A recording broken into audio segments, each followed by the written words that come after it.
Welcome to King's College London. We hope you're excited about your upcoming semester. My name is Teresa Smiley and I'm the Senior International Marketing Officer for the USA and Canada. And today we're going to cover some topics that should help you prepare for your departure to London and for a successful time at King's. Today we'll cover the following topics. Please feel free to write in any questions that you have at any time throughout the presentation. We'll collect the questions, and either myself or the team at the King's Student Support or Study Abroad Office will respond to your questions as soon as possible. Be sure to include your email address when you submit a question so that we can get right back to you. Before you depart for London, make sure you have made copies of your passport, the front and back of your credit cards, and your entry letter from the King's Study Abroad office. Leave one copy at home with your family and put one copy with your travel documents. I'd also put another copy on your person or in your luggage in a secure location. You will be covered for emergency care under the National Health System of the United Kingdom. You should purchase additional insurance coverage for routine medical checkups and for situations related to travel, such as evacuation and repatriation. One option that I recommend is HTH Worldwide Healthcare. You should also check with your home university to see if they are providing you with additional medical insurance while abroad. Another thing to keep in mind is that London is on Greenwich Mean Time. Be sure to set your clocks to local time before you deplane, and tell your friends and family about the time difference as well so that they don't wake you up in the middle of the night. TfL, or Transport for London, is a website that can help you plan your journey from point A to point B in the city using public transportation. Be sure to download the app before you arrive. Regarding electronics, the U.S. operates on a 120 voltage and the U.K. operates on 220 voltage. Plugs are also different. You will need to buy a plug adapter for any major appliances such as laptops, computer battery chargers, and iPods. Bear in mind that continental Europe has different plugs than the U.K. or Ireland. You can buy a multiple pack of plug adapters at Amazon.com, Target, or Radio Shack before you depart the U.S. or Canada for the U.K. I highly recommend buying anything with a heating element in the U.K. This would be a hairdryer, curling iron, or flat iron. If you try to bring one from North America, it will not be able to handle the voltage difference, and I'm afraid it won't last very long. You can buy these items at Argos, Tesco, and Boots, which have multiple locations throughout the city. Computers, cameras, and larger appliances will convert the voltage automatically, so you will not need a voltage converter. Also bear in mind that in the UK you will experience several bank holidays. These are national holidays where major services such as banks, the government, and the university will be closed. Bear in mind that North American holidays will not be observed in the UK, so plan your travel accordingly. I highly recommend that you pack only what you can carry for your study abroad semester. You'll be responsible for getting your luggage from one place to another, and not all tube stations have elevators or escalators. Pack light and dress in layers. And remember that London fashion can be quite different than North America. I have no doubt you'll do a bit of shopping while you're in London, and you'll need some room in your suitcase to bring home your new purchases. I would also recommend leaving sheets and towels at home. Beds are measured in metric, and U.S. sheets will not fit properly. You can pick up sheets and towels inexpensively at Argos, supermarkets, etc. when you first arrive in London. At this time, you should be working with your home university to determine how credits you earn abroad will transfer back. You'll need to follow the procedures at your home university to ensure that this is a smooth process. If you need syllabi, please let us know by emailing studyabroad@kcl.ac.uk. You should also follow the procedures set out by your home university regarding how your financial aid will be applied to your study abroad experience and how to make payments for your study abroad experience. Each university does things just a little bit differently, so follow those guidelines. There are many options for staying in touch with friends and family while abroad. First of all, make a schedule to speak with your parents, probably once a week. You have several major phone carrier options. The most popular are O2, Vodafone, T-Mobile, and Orange. You can either do a pay-as-you-go plan or you can do a limited contract. Be careful of data plans and packages from the U.S. as roaming charges will apply and can get quite expensive very quickly. There will be data and talk and text packages available in the UK. A good place to start is carphonewarehouse.com to check out your options. Skype or Google Hangout are great resources for video calls, and Central London is a Wi-Fi hot zone, so you may not need a data plan at all. Prior to arrival in the UK, please consider the different methods that you will use to access your money. England operates on more of a cash basis than the US. Some retailers and restaurants may not accept credit or debit cards. It's good to have some pounds when you first arrive in London. You can either exchange money at the airport, which is a high commission rate, or you can take money out of the ATM at the airport. You can also exchange currency before you depart North America. You should notify all banks and credit card companies that you will be abroad for the semester. You should give specific dates and countries where you believe you will use your card abroad. Be sure to have the non-1-800 customer service number for your banks and credit cards, as you cannot dial a North American toll-free number from abroad. Each credit card has a different policy or rate for converting currency, completing a foreign transaction, and withdrawing money from an ATM in a foreign country. Be sure to shop around before obtaining a credit card to ask about foreign transaction charges. These fees can add up quickly. Many students take out large amounts of cash at a time to use for the week or the month to avoid multiple transaction fees. Some North American banks have partnerships with banks in the UK. For example, Bank of America has a partnership with Barclays Bank. This means that certain fees, such as ATM withdrawal fees, can be waived. Also investigate credit unions, as they usually do not have ATM withdrawal fees. Another option for students is to open a British bank account. There are student accounts that come with a debit card. This way you do not incur a fluctuating exchange rate or ATM withdrawal fees. You can do a wire transfer of funds from the U.S. to your British account for a fee. You will need a letter from the university if you wish to pursue this option, and you can get that letter during on-campus orientation. You will be billed for your tuition charges in October and then again in January. So if you're staying for 2 terms, that's when you can expect your bills. If you applied for scholarships, you will be notified once you get on campus as well. If you choose to stay in the King's Halls of Residence, then you must submit your application for accommodation by June 30th at midnight London time. Housing allocations are set to begin on July 1. You'll only receive one offer for a place of accommodation. If you decline this offer, then you will need to secure your own private rented accommodation. If you have questions about King's accommodation, then you should contact the accommodation office directly, and I've given the contact details here. If you're planning on securing your own private accommodation, please visit the resources on the accommodation website. This includes a database of vetted landlords that provide student housing, a private housing advisor who will look over any contracts before you sign, and a King's Flatmate Finder Facebook page so that you can get connected with other King's students looking for roommates. You worked closely with Hillary Benson in the King's Study Abroad office to determine the modules or classes in which you will be enrolled while you're at King's.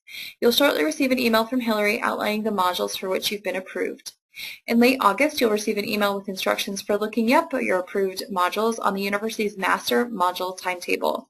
At this time, you can map out your class schedule and make changes if module meeting times do clash. There's also a dropout period at King's, just like there is at your home university. During the first 2 weeks of the semester and during orientation, we will hold sessions called module surgeries each afternoon. This is your opportunity to make changes to your class schedule.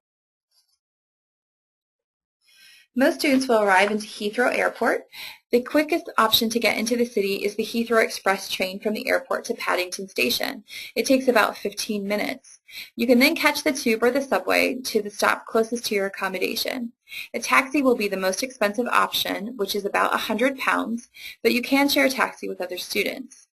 Current King's students will be waiting outside of customs at Terminal 3, 4, and 5 to welcome you to London and help you with directions for your accommodation and answer any questions that you could have. The students will provide you with a King's welcome pack and information on which trains to take or call you a taxi should you prefer this. You must register for this arrival meet and greet service. It is available September 8th and 9th and again September 13th and 14th. When booking your flight, it is crucial that you do not first fly into the Republic of Ireland and then onto the UK. If you do this, your student visa will not be activated and you will be in the UK illegally. You may enter the UK via any other European Union country, just not Ireland. You'll receive a complete study abroad orientation schedule when you arrive on campus. You can also access the complete schedule online at the address I've listed below, and it will be updated in August. These are all of the events that you will see during orientation, and the other events also include socials throughout the week.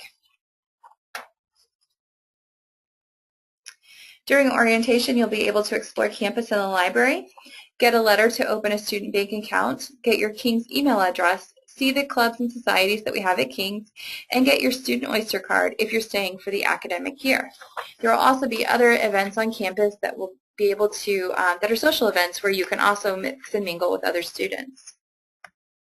During orientation, you'll also be introduced to the student support services available to you. These services include the King's College Health Center, counseling services, the Study Abroad Office, the Compass Student Center, and student advice and international student support. These are the term dates for the next academic year. The fall semester runs September 22nd to December 12th. The spring semester runs January 5th to March 27th, and then you have a break, and then again from the 27th of April to the 5th of June. Start connecting with King's and other new students before you arrive via Facebook and Twitter. We also have a Welcome to King's website and a North America offer holder website. We also have a Twitter account just for Study Abroad at Breakfast Abroad. We welcome you to join. King's has a diverse student population of 26,000 students. There are currently around 1,300 students from North America studying at King's. We have 6,100 international students from 150 different countries, and this student population reflects the diversity of the City of London itself. You may know London for its tourist attractions, but London is also very much a student city and is known as a global academic capital with more world-class universities and resources than any other city in the world. London is the center of all major activity, including politics, business, economics, finance, culture, media, and fashion. It really is at the heart of the action. As a result, London attracts students and faculty from around the world. There are over 400,000 students from 200 countries and inhabitants speaking more than 300 languages, making London a truly multicultural and cosmopolitan city. There are more students in the City of London than any other European city. In regards to resources, London has one of the finest concentrations of academic resources in the world. For example, the British Library, British Museum, and National Gallery. There are also smaller examples at our institutions, such as the Gordon Museum of Pathology at King's. King's College London has 4 main campuses located around central London. We're located in Zone 1 of the public transport system. King's is within easy walking distance of the Houses of Parliament, Westminster Abbey, the Royal Opera House, the English National Opera, and the South Bank concert halls. King's central location fosters links with government think tanks, the City and Canary Wharf financial districts, and cultural centers such as the Globe Theatre and the British Film Institute. This is a map of the major attractions around central London, and I think you're going to find a few names that you recognize, and the blue line is the Thames. This map highlights where King's 4 campuses are located in relation to the major attractions, and you will see that we are definitely a waterfront campus. The Waterloo campus houses nursing, management, pharmacy, and nutrition, with some other biomedical sciences included. It's a 10-minute walk across the river to the Strand campus. It has a cafeteria and a library on site. Waterloo Tube Station and Waterloo Rail Station are the nearest tube stops, and the closest halls of residence are Stamford Street Apartments, Brian Kramer House, and the Rectory. The Strand campus houses law, arts and humanities, social science and public policy, the natural and mathematical sciences. It has a student union with shops, cafes, and the waterfront bar. It also has computer labs, and it's located on the banks of the Thames, next to Somerset House on the Strand. The nearest tube station is Temple, Covent Garden is 2 minutes away, and the Royal Courts of Justice are right across the street. The Mon Library at Chancery Lane is a 5-minute walk, and the Intercollegiate Halls and Stamford Street Apartments are the closest halls of residence. The Guy's campus houses medicine, dentistry, and most of the biological and health sciences. It's a self-contained campus with a natural border. It has a library, a student union with social facilities, nightclubs, and cafes. The Gordon Museum of Pathology is also located there. It's a 2-minute walk from the River Thames, and London Bridge is the closest tube stop. Great Dover Street, Moonraker Point, and Wolfson House are the closest halls of residence. At King's, your courses will be made up of a combination of lectures, seminars, which are small group discussion that complement the lectures, tutorials and lab sciences for those of you studying science, and independent study. You'll also be assigned to a personal tutor. This is a faculty member within your primary department who will act as an advisor and a guide on your academic and career goals. King's College London offers over 250 clubs and societies in which you can get involved while on campus. This is a great way to get to know local students and enrich your study abroad experience. Visit the King's College London Student Union at www.kclsu.org for more information. Sport clubs range from cricket to field hockey, American football to soccer, and if you don't see a club that you would like to join, you can always start one. All of these sports are actually intramural based. You can play other teams from other universities, but it's not at the varsity level. KCLSU also has a variety of other types of clubs, including performing arts, politics, social diversity, and special interest groups. You will have Wednesday afternoons off. You won't have any classes on Wednesday afternoons in order to get involved in clubs and societies. KCLSU also hosts several student performances throughout the year. Don't forget to check out the university bars and nightclubs to see what's going on. King's motto is in service of society, and our students spent over 26,000 hours volunteering last year. We definitely like to give back.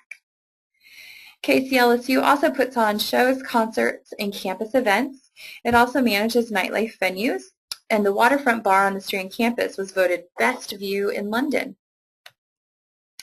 King's attracts world-renowned guest speakers and events that are open and free to the public. And the Queen of England herself is actually the head of King's College London. Here she is visiting Somerset House and where the law school is located. King's was ranked #1 for graduate employment, and more King's students were working in their field upon graduation than any other university in the UK. You can take advantage of the services provided at the Careers and Employability Office. They offer advice on searching for your career, connections in the field, and internship opportunities. Upon completion of your time at King's, you'll be joining an alumni network that spans the globe. King's has an active alumni community in North America with over 6,000 active alumni in the U.S. and Canada. Upon returning home, you'll be invited to a series of events and networking functions and become a part of this global alumni community. These are the contact details for myself, Hillary Benson, and Laura Morello in the Study Abroad office in London. And we're available to answer any questions that you have at any time. You can give me a call. I'm on Eastern Time, or you can email any of us, and definitely visit the Study Abroad office website for information for modules and for offer holders about orientation and arrival instructions. We thank you for joining us, and I look forward to welcoming you to King's.